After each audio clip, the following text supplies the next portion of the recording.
Hello everyone, welcome back to my YouTube channel Seena tutorials. आज के SSC special GK के session में हम लोग जीके के क्वेश्चन देखेंगे जो हमारे SSC exam point of view से इम्पॉर्टेंट है। ठीक है, और उसके साथ साथ ही हम जो भी क्वेश्चन होगा उसको डिटेल्स में पढ़ेंगे। ठीक है, उससे रिलेटेड जो भी करंट में न्यूज़ होगा या हिस्ट्री या फिर और भी सारे सब्जेक्ट का जो न्यूज़ होगा उसको भी हम लोग कवर करेंगे। ठीक है, तो चलिए स्टार्ट करते हैं, देखते हैं फर्स्ट क्वेश्चन कौन सा है। फर्स्ट क्वेश्चन है, केंद्र सरकार ने किस राज्य सरकार के सहयोग से अनानास के लिए दुबई में इन स्टोर एक्सपोर्ट प्रमोशन शो आयोजित किया? ऑप्शन ए है मणिपुर, मेघालय, असम, मिजोरम। इसका सही आंसर है ऑप्शन ए मणिपुर। ठीक है, नेक्स्ट इससे रिलेटेड देखते हैं क्या कुछ है। हाल ही में केंद्र सरकार ने मणिपुर में KWE किस्म के अनानास के लिए दुबई में इन स्टोर एक्सपोर्ट प्रमोशन शो आयोजित किया। इसे मणिपुर सरकार के सहयोग से आयोजित किया गया। यह आयोजन स्थानीय स्तर पर उत्पादित कृषि उत्पादनों को अंतर्राष्ट्रीय बाजारों में बढ़ावा देने की रणनीति का हिस्सा है। गौरतलब है कि मणिपुर अनानास पूर्वोत्तर क्षेत्र का फाइबर से भरपूर मीठा फल है।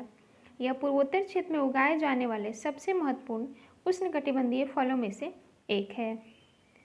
बता दें कि भारतीय अनानास के शीर्ष 10 आयातक देश UAE, Nepal, Qatar, Maldives, America, Bhutan, Belgium, Iran, Bahrain और ओमान हैं। नेक्स्ट क्वेश्चन देखते हैं। लोकसभा का सचिवालय सीधे नियंत्रित होता है केंद्रीय गृह मंत्रालय द्वारा, लोकसभा के अध्यक्ष द्वारा, संसदीय मामलों के मंत्रालय द्वारा या प्रधानमंत्री द्वारा? इसका सही आंसर होगा ऑप्शन बी, लोकसभा के अध्यक्ष द्वारा। ठीक है, देखते हैं क्या कुछ है इंपॉर्टेंट। लोकसभा का अध्यक्ष, इसे लोकसभा के सदस्य अपने में से ही चुनते हैं। ठीक है, गौरतलब है कि राज्यसभा का सभापति अर्थात उपराष्ट्रपति राज्यसभा का सदस्य नहीं होता है, जबकि लोकसभा का अध्यक्ष लोकसभा का सदस्य होता है। इसके द्वारा लोकसभा का सचिवालय नियंत्रित होता है। प्रत्येक आम चुनावों के बाद राष्ट्रपति द्वारा निर्धारित दिन लोकसभा अपने अध्यक्ष का चुनाव करती है। उपाध्यक्ष का चुनाव अध्यक्ष द्वारा निर्धारित तारीख को होता है। नेक्स्ट क्वेश्चन है, श्री योजना के संबंध में निम्नलिखित कथनों पर विचार कीजिए।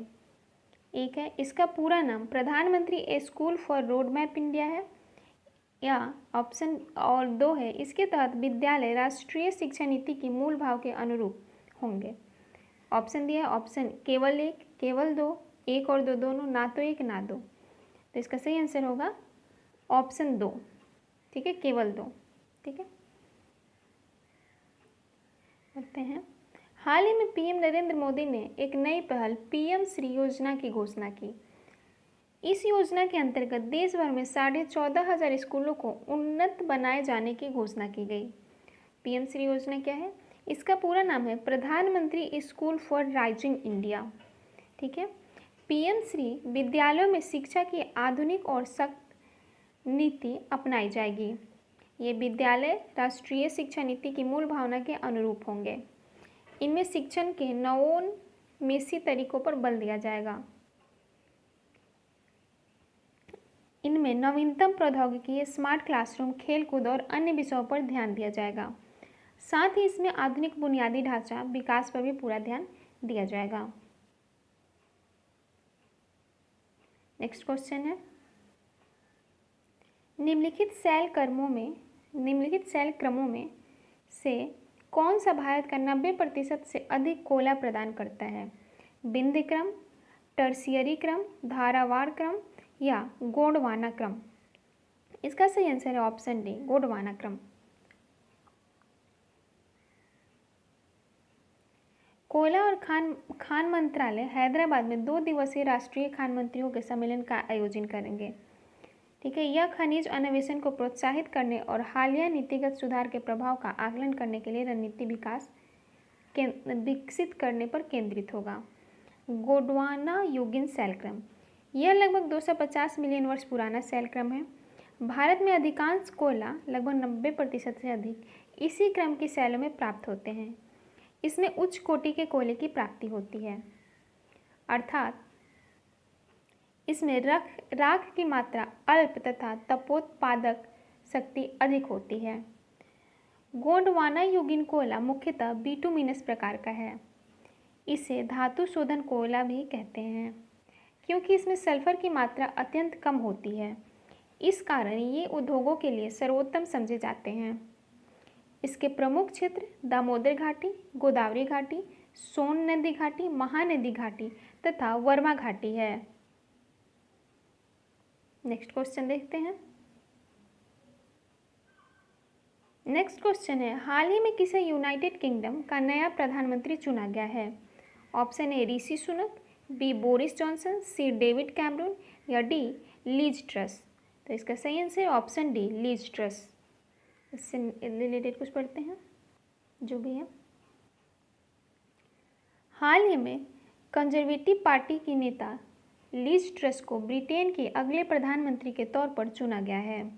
लीज ट्रस ने अपने प्रतिद्वंदी भारतीय मूल के ऋषि सुनक को हराकर यह जीत हासिल की है। वह बोरिस जॉनसन का स्थान लेंगे।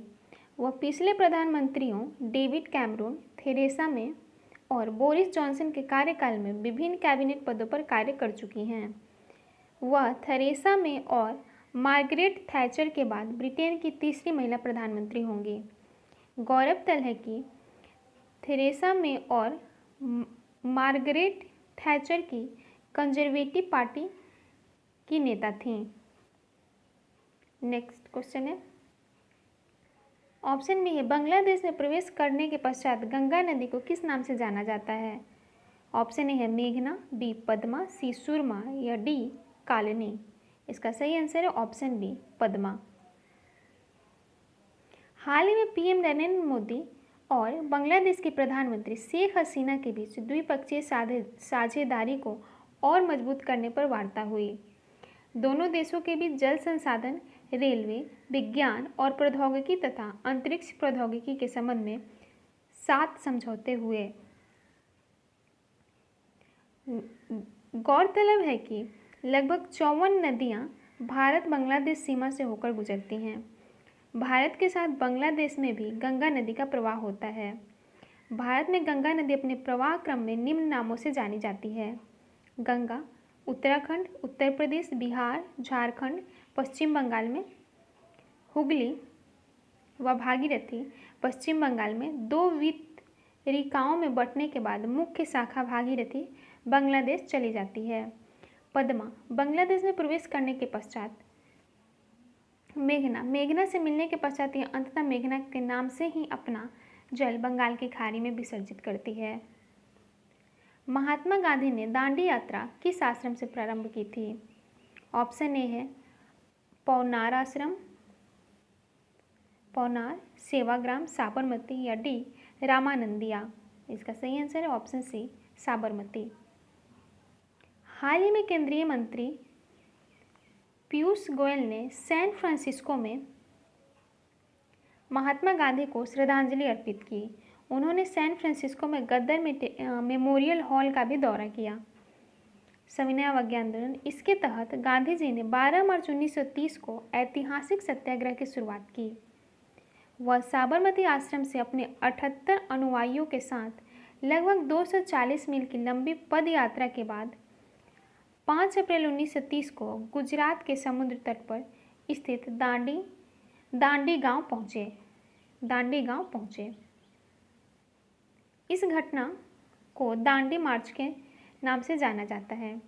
इसी के साथ इन्होंने 6 अप्रैल 1930 को दांडी में मुट्ठी भर नमक उठाकर नमक कानून तोड़ा। सुभाष चंद्र बोस ने इस अभियान इसकी तुलना राजनीतिक सत्ता प्राप्त करने के लिए मुसोलिन के रोम मार्च से की थी। नेक्स्ट है, निम्नलिखित में से कौन मोहनजोदारो के उत्खनन करता है? दयाराम साहनी, राखाल दास बनर्जी, बीबी लाल या SR राव। तो इसका सही आंसर है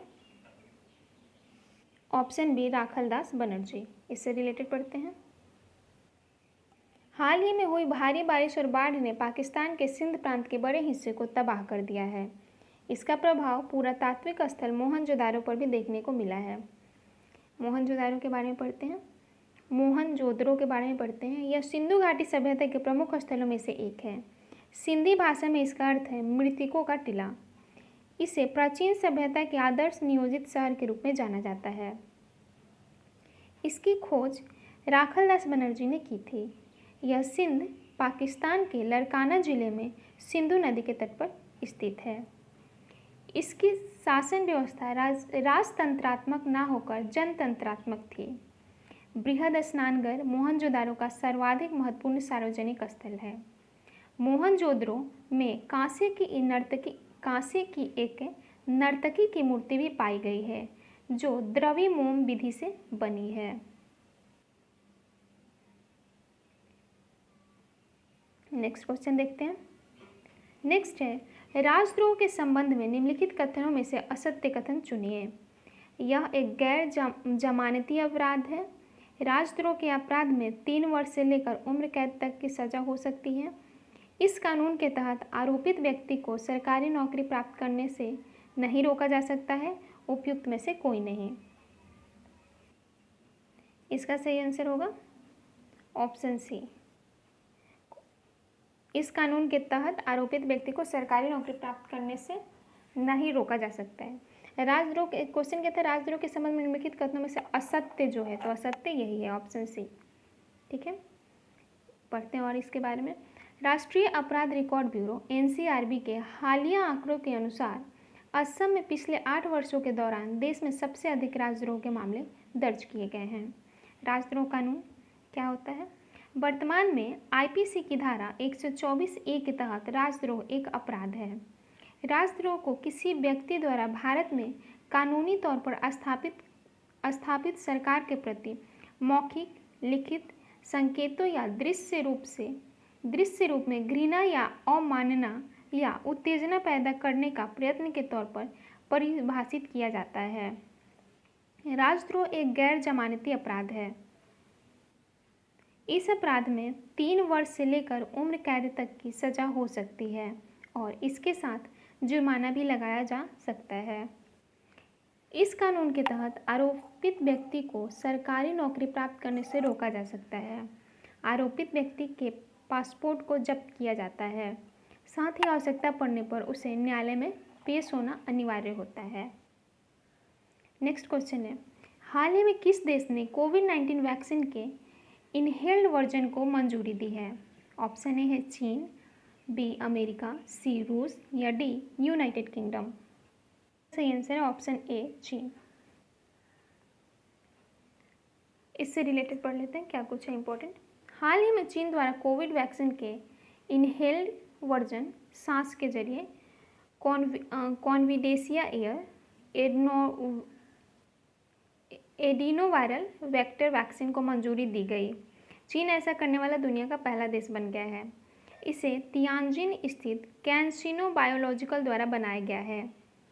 कॉन्विडेसिया एयर नामक इस वैक्सीन को सूंघकर कोरोना से बचाव हेतु इस्तेमाल किया जा सकता है।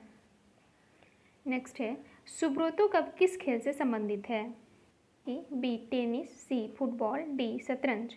इसका सही आंसर होगा ऑप्शन सी फुटबॉल। हाल ही में सुब्रोतो कप अंतर्राष्ट्रीय फुटबॉल प्रतियोगिता शुरू हुई। यह इस टूर्नामेंट का 61वां संस्करण है। इस वर्ष प्रतियोगिता में 25 राज्यों और केंद्र शासित प्रदेशों के 92 स्कूल टीमें हिस्सा ले रही हैं। प्रतियोगिता के लिए 3 श्रेणियां बनाई गई है। इनमें लड़कों की अंडर 14, अंडर 17 और बालिकाओं की अंडर 17 शामिल हैं। बांग्लादेश की एक टीम भी इस प्रतियोगिता में भाग ले रही है। सुब्रोतो कप यह स्कूल स्तर की वार्षिक फुटबॉल प्रतियोगिता है। इसका उद्घाटन 1960 में भारतीय वायुसेना के प्रमुख एयर मार्शल सुब्रोतो मुखर्जी ने किया था। नेक्स्ट क्वेश्चन देखते हैं। ठीक है फ्रेंड्स, तो आज के सेशन